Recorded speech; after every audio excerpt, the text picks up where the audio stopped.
Have you found that in an interview situation, there will be times, and sometimes it happens more frequently than we like, or other situations as well, where you'd be asked a question and you don't necessarily know the answer or you're not sure. And a lot of the time, the automatic reaction is to freeze and to kind of hesitate and not be sure about how to respond, because we haven't really thought through what we would do in such a situation and how we would react. And after giving it quite a bit of thought, one of the ways that I thought, and also after having experienced it a few times as well myself, when I was going through the interview process, what I found a technique that's really helped me was to initially, honestly admit that it's not something that you necessarily know the correct answer to, and that it's something that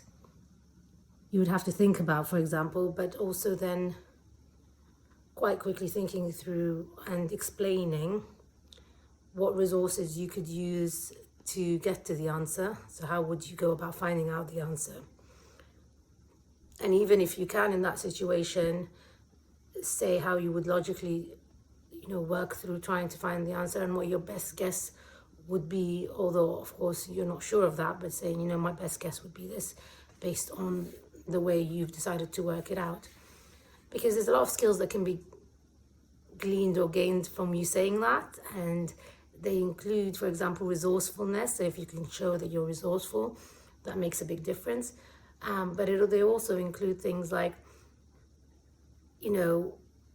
self-reflection and knowing when you don't know the answer, and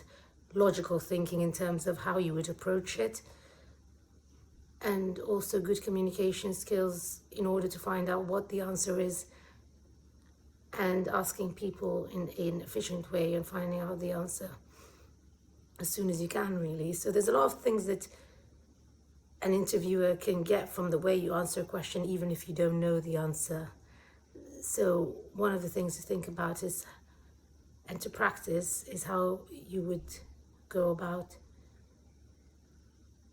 structuring an answer, even if you didn't know what the direct response would be to that specific question. Let me know if you had any experiences where they've helped you, in essence, answer questions in a better way in the comments.